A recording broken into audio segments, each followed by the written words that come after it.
Good evening. Hello. Glad to see you. Good to see you all. Right back to you. I'm applauding you back. Thank you for coming. Thanks for having me. And You are the best. well, I mean, say it after maybe, but but thank you. I appreciate it. Dankeschön. How about if you can help me improvise something? What mood do you want it to be? Character or spirit of my improvisation? Anybody? Upbeat. Upbeat. Yeah, that's hard for me to do because but I can do it. So you want something upbeat? Okay, upbeat. Okay. I'm not musical. Well, you just told me what to do, so so maybe Is you that are. the first woman? So maybe you are. Yes, am I the first one? So this is called upbeat.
Okay.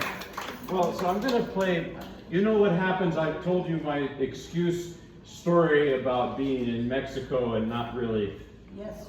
So sometimes in those cases you go play pieces that you played a long time ago many times, old pieces. So I'm going to start with a piece I played for you before, maybe a while ago. If you remember it, I don't know if I remember it. So, but, you know, this is the Chopin Nocturne in C sharp minor, which is something he wrote as a young man, actually. It's an early work of Chopin. And it sounds like a Chopin. You know, usually with a composer, an early work doesn't sound like them. They're trying to imitate somebody. Chopin didn't need to because he was Chopin. And by the way, that's not necessarily a bad thing when a composer imitates and then finds himself later. It's not a bad thing. But Chopin was just that kind of musical personality in which the style was fully formed at a very early age. And this is a nocturne. Nocturne is, of course, for the evening, perfect for right now. Chopin modeled these pieces on the works of another composer who I would love to play one day with some discipline, maybe I will. This is John Field, who was an Irish composer. He wrote nocturnes. I think he was the first to do that. Not sonatas, you know, or something, but nocturnes. I mean, that's an unusual idea, a piece for the evening. And so Chopin, well, I just said he didn't imitate anybody, but hey, there you go. Maybe he did a little. So this piece, he wrote it as a study piece for his second concerto, which oddly enough, he wrote before the first concerto. Don't ask me why. This is, music historians deal with this stuff. It doesn't make any sense. But, you know, he wrote it for his cousin who was practicing the second concerto to prepare her for the piece. It uses some of the themes of that piece. You probably recognize it. It's been used, like there's a movie by Polanski, The Pianist, because Władysław Szpilman, who was a Polish Jewish pianist that survived the Holocaust, this was his, almost like his signature piece. He played it stunningly. I mean, the way he did it. So there are two qualities here. One is you hear like Polish folk music. In a lot of Chopin, you have that, you know,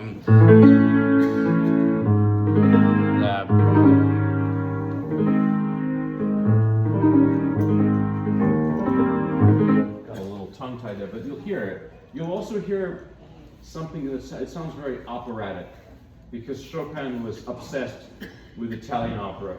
he would go to the opera in Paris when he lived there, and you know, this sounds like an opera.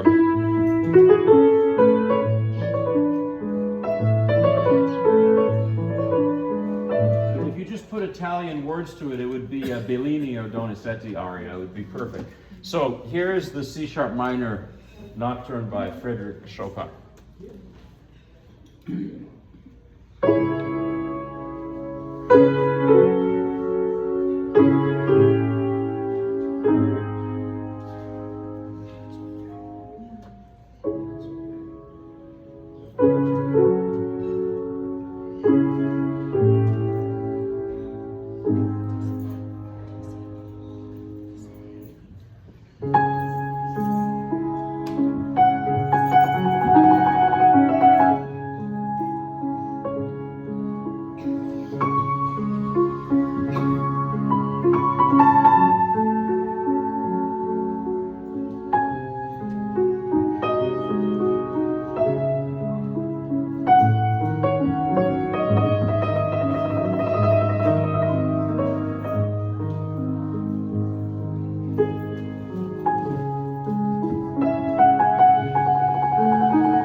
Feels funny to play, but so I'm going to play this piece that I love very much, the Sicilienne by Maria von Paradis, who was a Viennese composer in the 18th century, a very wonderful composer, but the problem is she didn't write this piece, actually.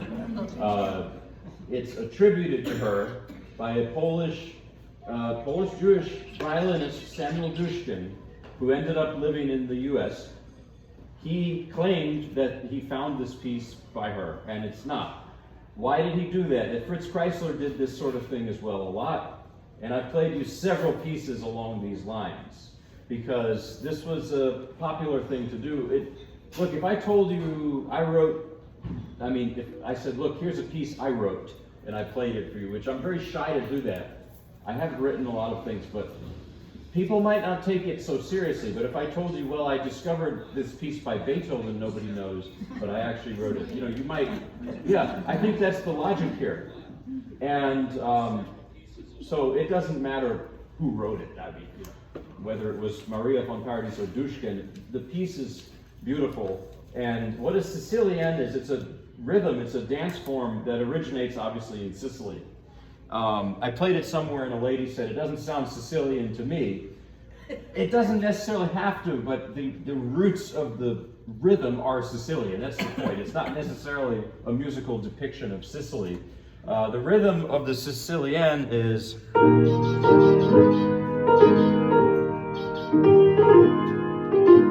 It's in 3, 1, 2, 3, 1, 2, 3. A long, short, long, long, short, long. So many pieces have that, like Mozart, for example, as a Sicilian, or the Schubert A-flat musical moment. There's a Sicilian. Silent Night is a Sicilian. They're all with that rhythm. So this is a violin piece, and I've made my own piano version of it.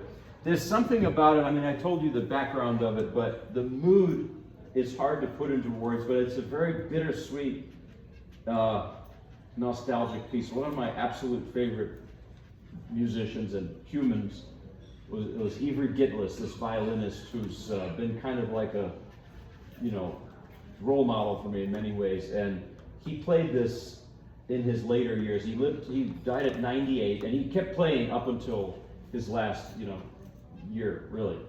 And this is the piece he played most in his later years. And the way he plays it, it's just, that's why I decided I had to play it on the piano.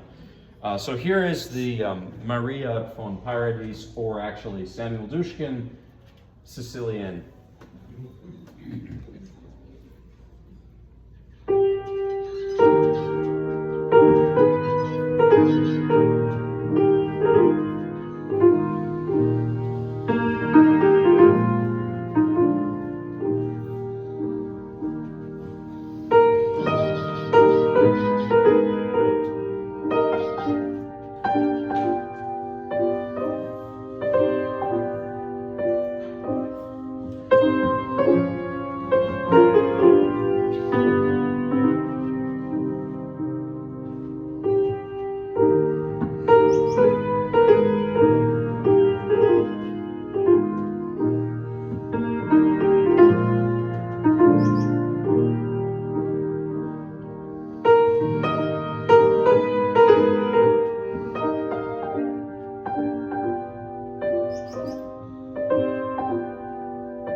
I'm now going to go to some Liszt arrangements.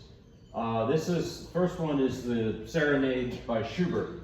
And this was from Schubert's Schwanengesang, Swan Song, set of pieces for vocal pieces. And it's one of the last things he wrote. Schubert died at 31 years old in 1828. He was a native of Vienna, which most of the great Viennese composers were not. You know, he was actually born there. Haydn wasn't, Beethoven wasn't, Mozart wasn't, but Schubert was. And, you know, in some way this piece is very Viennese. You know, I read probably told you this joke before. What's the difference between German culture and the culture of Austria, or Vienna in particular? And that is that in Germany things are very serious, but there's always hope. Like, think of Beethoven's music, it's like that. And then in Vienna, it's the other way around. Things are not so serious, but there's no hope. And that's, but seriously, that is kind of the mood of this piece, because there's something about Schubert, you know, he knew he was dying, to be very blunt. But the piece, you know, he doesn't write something like, he doesn't. He writes this.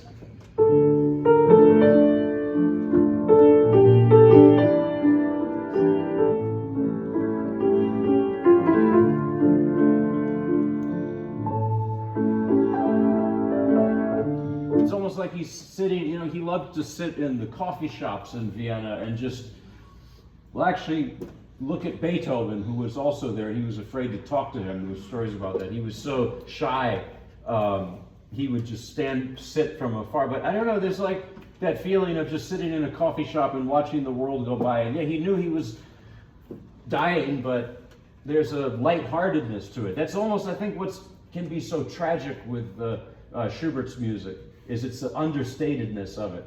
So this is the famous Serenade Stenchen by Schubert, and you know, Liszt played this at a lot of his early recitals. A lot of the Schubert arrangements, they were a big part of his early recital repertoire. So, and what Liszt does here is, in the beginning, all of them are kind of like this, but in the beginning, Liszt doesn't change much, but by the end, he does, and there's this beautiful echo effect that you're going to hear. That's Liszt's invention, which is...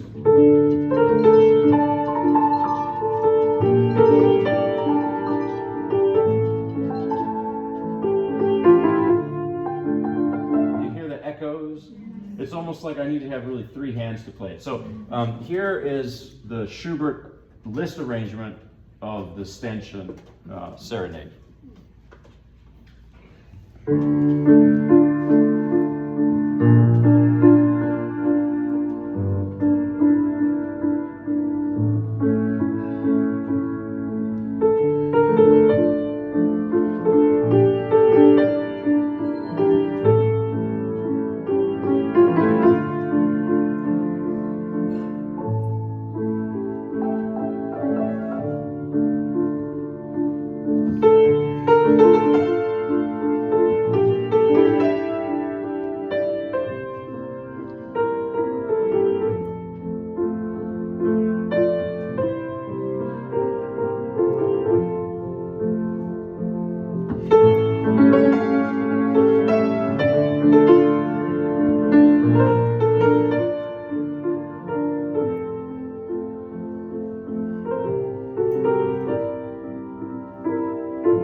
here is something you've heard me play a lot before too. This is Ave Maria, also by Schubert, also arranged by Liszt. And in a way, it's quite similar to the stanchion because there's this accompaniment that's similar, which is a little bit, right, it's a little bit similar. And there's this melody. By the way, Schubert's melodies are no words. Like, everybody knows this melody.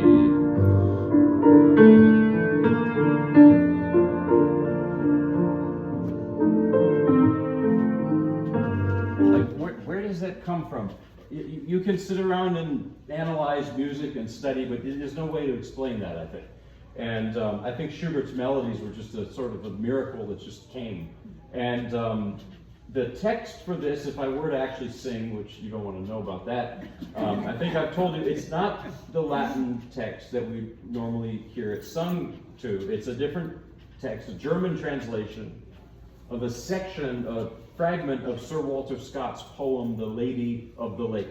So that's something to tell your friends, to show them, how much you know. Now, I'm kidding, don't do it in that way. But, you can always, if the conversation has a lull, you can say, what's the text of Schubert's Ave Maria? Wait, that's the trap you set. And they tell you, oh, it's Latin. And then you say, nope, you were wrong. And, no, don't do that. I'm just kidding. So this was a very popular thing sometimes in the cafeteria of music school when I was there. A lot of people like to, trap you and say, you see, you don't really know your stuff. Okay, well, so it doesn't really matter. This is another example of how Liszt turns a vocal piece into a piano piece. And in the beginning, it's not altered that much from what Schubert wrote, but then towards the end, he adds all these things like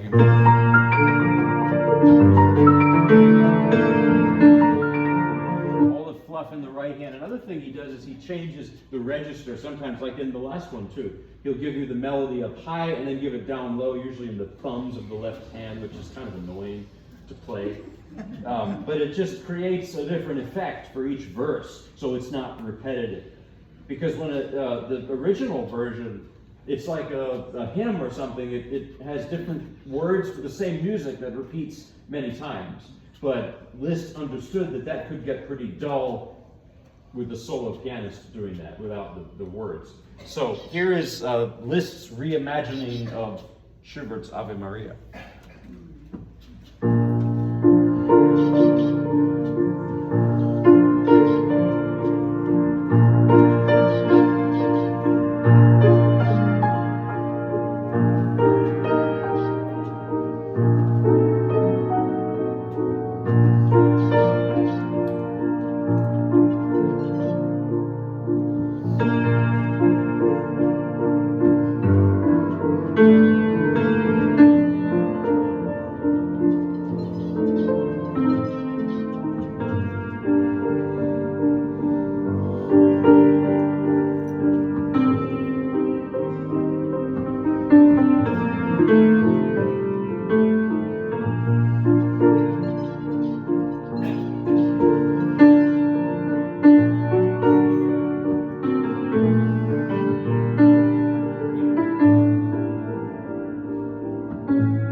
Thanks. And I think that what these Liszt arrangements show, I mean, I love Liszt's music, I love to play Liszt, and Liszt notoriously could be a bit of a show-off at times in his music, but you know, he's really not in these pieces. He transforms the Schubert songs into some, I don't know how he does it, he makes the piano sing.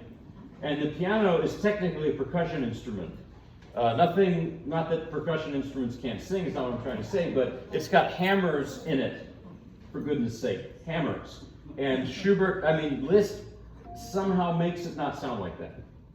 And the next piece I'm going to play is another Schubert Liszt arrangement. This is the Erlkönig, which is pretty new for me. I played it for you maybe last time. I think that was like the first time I played it for anyone. Then I went to Mexico and didn't practice it. So it's terrifying for me to play. But it's terrifying for a few reasons. Of course, the technical side, it's a very tricky piece. It's notoriously challenging because there's a lot of repeated notes. I found coffee helps with that, but the coffee was so good in Mexico that I did do that. So maybe that'll help, right? All the caffeine buildup in my system. But this is it's terrifying because the lyrics, if I were to sing, the lyrics are terrifying. It's terrifying.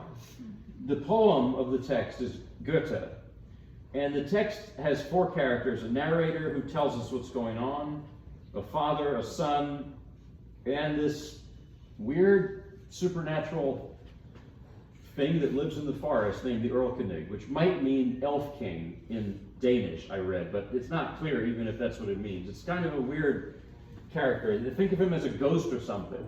So it's like a horror movie, kind of. And the story is that the narrator explains to us what's going on. The son, the little kid, he's very sick, and the father is taking him to see a doctor through a rainstorm, thunderstorm, by horse carriage. And you hear the horse hooves, you know, and the rain and the wind and the trees moving around. I mean, it's from the very first few notes you can hear it.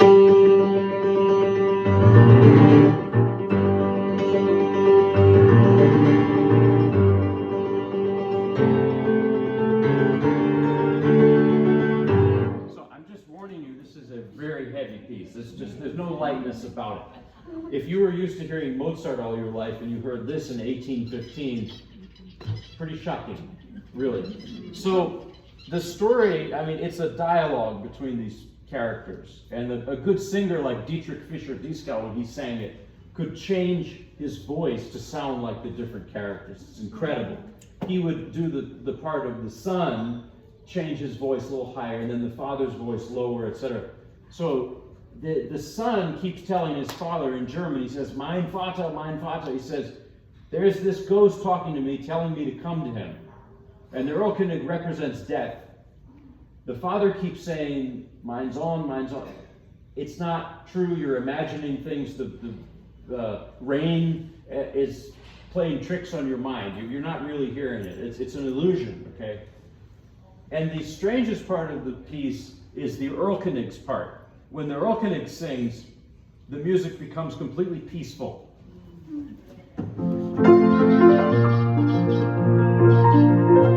You still hear the horse hooves, but not very much. It's like they fade in the background.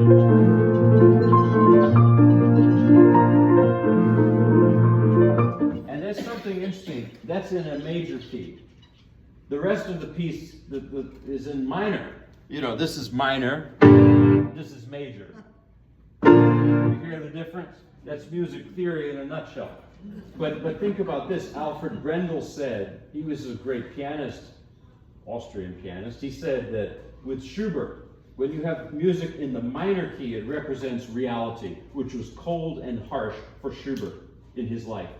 When you have music in the major key, it represents a world of dreams and illusions. And that's the Erlkönig's part. Isn't that kind of interesting how that all fits? And unfortunately, at the very end of the piece, the narrator tells us that the boy died on the horse carriage. So, very, very dark piece. And Liszt has, of course, made it into a solo piano piece, because I don't sing, so I can't sing Goethe in German. So I'm playing Liszt's version. The Erlkönig. You know, I had a couple experiences on my trip to Mexico. I'm sorry to keep talking about this, but that it changed the way I felt this piece. And one was a very scary moment. I went to the swimming pool with my two sons, 6 and 4 years old. And you always have to have two adults, I learned this, when you have two kids, because they don't swim. And I didn't even look away, just for a second, he was underwater. And this gentleman in the pool happened to be right next to him. Actually, my son, he was trying to talk to him in Spanish. He has a few words in Spanish, so he was, buenos dias, and boom. And this guy was right there, scooped him right up. So thankfully, nothing, I mean, that was really scary. And I thought about, that's obviously a fraction of the tragedy of this story, but just that feeling of, as a father, you know, right? And then the other thing was, we were driving back from Merida to Cancun. We had to get to the airport, you know. And it's the rainy season, which was another mistake we went at that time.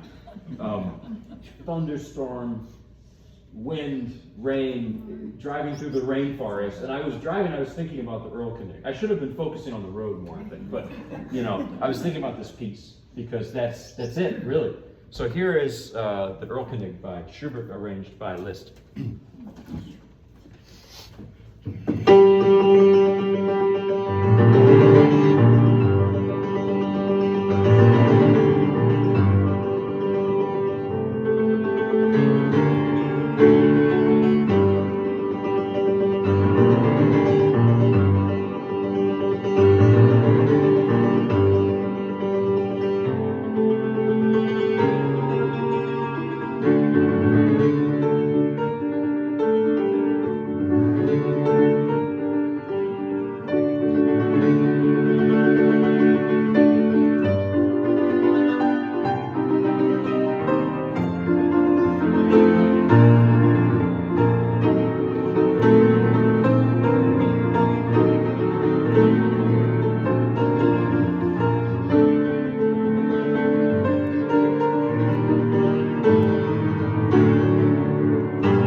and I don't know, it's like a good cardio workout too. You really get that. But it's a wild piece, and I think what Liszt does to it is even more wild than well, I wouldn't say that. It's wild in a different way from the original, but it's not everybody's cup of tea either. Some people have told me, that piece is just too dark for my liking. I said, yeah, I understand. It's very heavy. It's not pretty and lighthearted. And I'm going to play now one of Liszt's arrangements of a Schumann lead, not to be confused with Schubert, Schumann, different. And Schumann was not Viennese. He was from where was the town? Zwickau he was born in, which is now East Germany. It's near Leipzig, kind of. And Schumann, so the style of his music is very different from Schubert. Schubert was a big inspiration for him, but Schumann was very unique in that he had bipolar disorder. I think I've mentioned this before. He suffered from it throughout his life. And you can hear it in his music. I mean, his music is either manic or depressive. They used to call bipolar manic depressive. I think they don't anymore, I read somewhere. But you hear those two sides of the emotions from Schumann's music. And it's with Schumann, it's never, you can't be too comfortable or too settled. I really strongly believe that about, I don't like to put dogmatic things in music, but I think with Schumann, you cannot, it cannot be too relaxed. And I posted a video of myself playing this on YouTube. I got some comments. They say never read comments, but I did. And somebody wrote too fast. Yeah, somebody wrote too fast. And then somebody commented on that comment, said, no, it's not too fast, but the rhythm is all over the place, not good, weird, bad. Okay, so I thought about this, but I feel strongly that Schumann cannot have a settled rhythm because he never felt settled. And this piece, the Widmung dedication, he wrote it as a wedding present for his wife, Clara. And, it depicts the feelings of being in love, which is not, that feeling is not a, relaxed, sit back on the couch feel. I don't know, it's burning with something.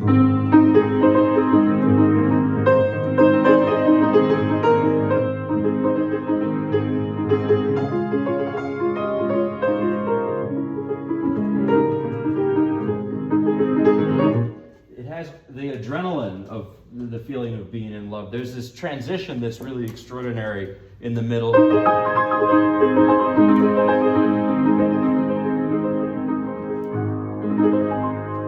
goes from there all of a sudden to this.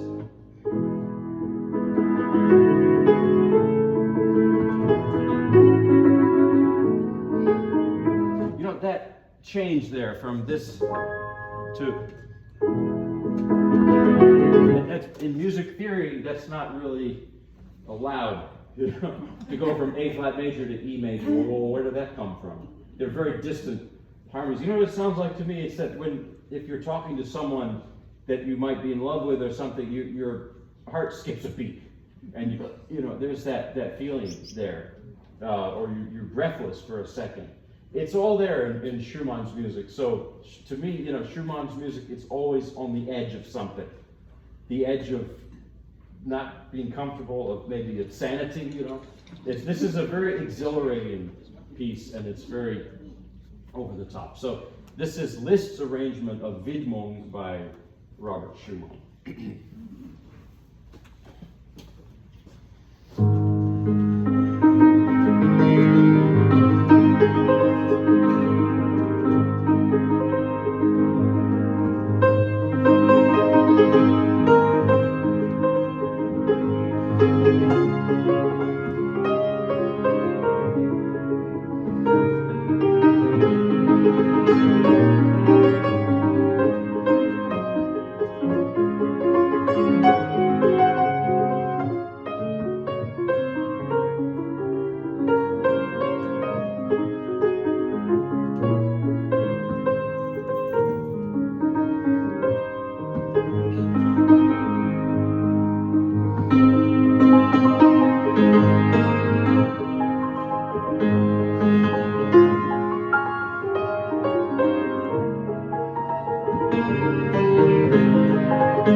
7:25. I forgot my watch. Yeah. Okay, good.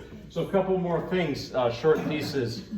Here is this is a piece from 1908 by a Mexican composer, Manuel Ponce, the Intermezzo number 1. I learned this piece for 2 reasons before I went to Mexico. One is I love the piece, obviously. The other is I thought, well, if there's a piano somewhere, and for some reason I wouldn't like start playing, but if it came up to that, maybe I'll play this piece somewhere. Didn't happen, so I'll play for you instead. Manuel Ponce was one of the, he's a very overlooked composer, I believe. He's one of the great composers and should be listened to more. And I think the fact that he was from Mexico has something to do with it. There's Latin American composers and also US American composers. I'll play some of that next. Which year? How old? Yeah, he was born in the late 19th century. This piece he wrote in 1908, so it gives you an idea, early 20th century. Some of his music, like his guitar pieces, are very famous. There's this song he wrote, Estrellita, that's popular. I'm probably saying it wrong. But this piece and his piano writing in general is not that well known. And what he does is combines European classical style, and this piece even sounds a little like Chopin, with Mexican folk music.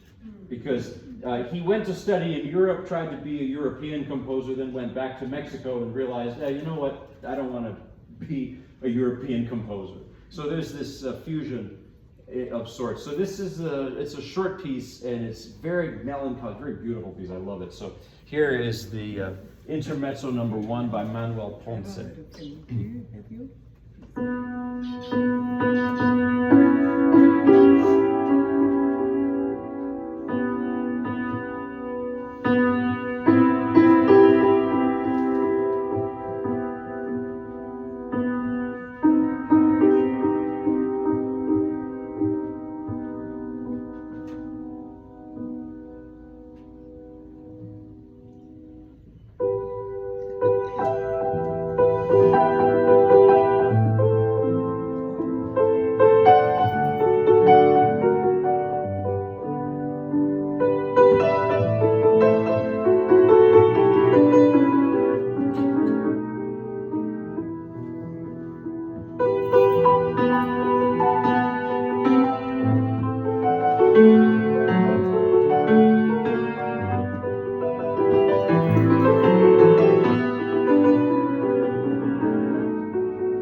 So, composer worth listening to and looking into. And the thing I tell you again about being in Mexico, I was recently, like, such an amazing country. I ate way too much because the food is so good. Couldn't stop eating, you know. And the people, everyone I met was so genuinely kind And a lot of people living there don't have a lot materially, but they have a lot of riches in here.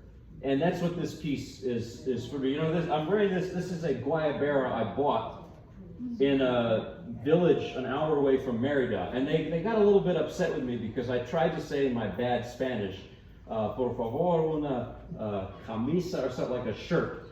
And they said, no esta camisa, esta guayabera. So they got really mad at me. So I probably said that wrong. So yes, it's not a shirt. Yeah. But just the people, except for that outburst, they were really nice. You know? They were just not happy with it. So now I'm going to play you a piece by a U.S. American composer, William Grant Still. This is called Summerland. Pretty new piece for me, so it's a little, yeah. You know what? He was from Mississippi, and the piece is about summer. So, you know, if music could have a humidity level, this piece would have a very high humidity level. And you know the Spanish moss that hangs off trees in the deep south? That's what this piece reminds me of. Imagine some of that and a light, humid breeze blowing that stuff around. I went to Jacksonville, Florida not long ago to play, and they have a lot of that stuff there. And I asked the concert organizer about it. I said, oh, you have all this Spanish moss. I've never seen it like this. And they said, why don't you take some home with you? And I was about to do that, but then I read that all kinds of bugs live in there. So, yeah, I didn't. No, we don't. So, but William Grant Still, by the way, he did not go to Europe to study. And his music, it just sounds American. I don't know how else to put it. It sounds Southern, sounds American. And he's another composer who should be more well known. He suffered a lot in his life, discrimination, because he was African American. And he wrote many operas, for example, and one of his operas, The Troubled Island, was done at the New York City Opera. It's a whole thing in the late 40s. And it had a standing ovation. People just loved it. And for some reason, mysteriously, although maybe it's not so mysterious, they didn't do any more performances of that opera. These things like that are the impediments to a musician, and he did not get the respect and the attention that he deserved. So William Grant Still has this unique style that's, you know, it was sort of influenced by the blues maybe and gospel, but it's his own style, and it's a classical style. I mean, it's not popular music. It's classical music. So here is William Grant Still. Just to give you perspective, you know, he lived at the same time as Gershwin, and there's something that overlaps in their styles. Not exactly, but Gershwin is more familiar maybe, but William Grant Still ought to be. So here is Summerland by William Grant Still.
I'm going to close with the classical part. I'm going to play a little gospel after. I'm going to play Georgy Chifra's arrangement of Flight of the Bumblebee by Rimsky-Korsakov.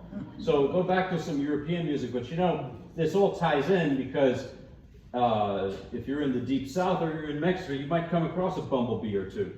I mean, I came across some mosquitoes that were the size of bumblebees. So that's the inspiration and connection there. There's always a way to connect things. Well, not always. But here is Rimsky-Korsakov, but arranged by the Hungarian pianist Georgy Chifra, his version of Flight of the Bumblebee. So.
Yeah, it still feels like Jello after not practicing for a while.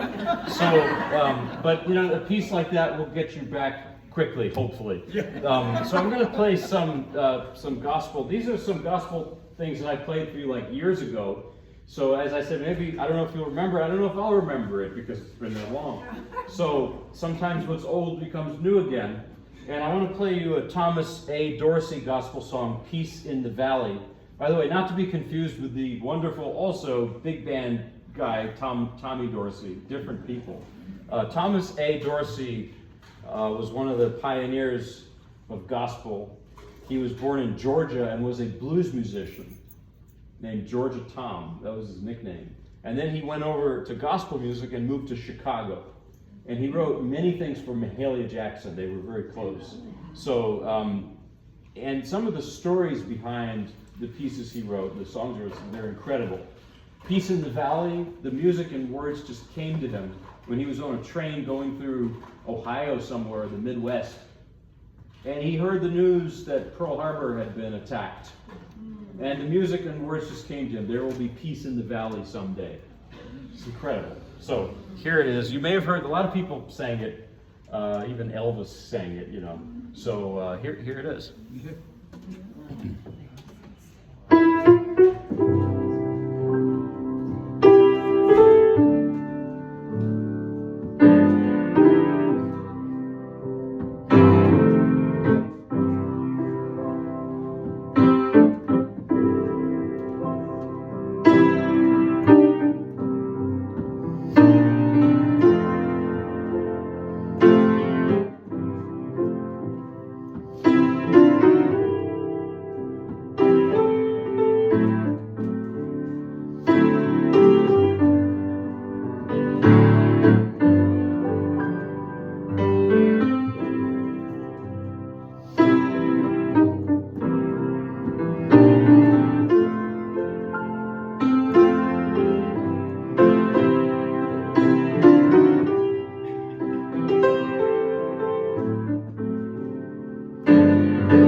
Thanks. Here's Amazing Grace in a similar style.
I'll do one more. This is the one that I know my wife can't stand it. This one. She calls it boom chuck. Everything's got to be boom chuck. And this is Albert E. Brumley. He's very famous. I'll Fly Away. Whenever I play it, you know what she starts muttering, "Fly away already." Like, I'm tired of it. It's terrible. But it's one of the great old Southern gospel songs. How often do I play? Well, when I was in Mexico, not very much. No. But here. How often do I play here? I try to come here once a month if they'll tolerate I wanted me. to say in your life. In my life. Every day? Every day? Of course I play every day. Yeah, missing the time off when I went on vacation was a terrible thing. I don't know, I just couldn't do In it. my opinion, you are the best entertainment I've seen. Thank you very much. It's very, you know, I do bribe her in chocolate to say that, but thank you very much. Yeah. Sometimes I have to bribe myself in chocolate to practice, but I appreciate the kind words. Danke. So here is I'll Fly Away to close. Thank you all for coming out to listen to me.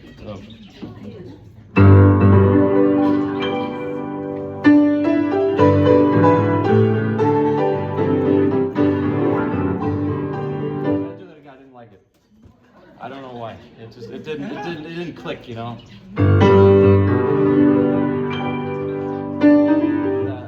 Also. Okay.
Thank you very much. Thank you. I'll see you later. Know what they missed. Thank you.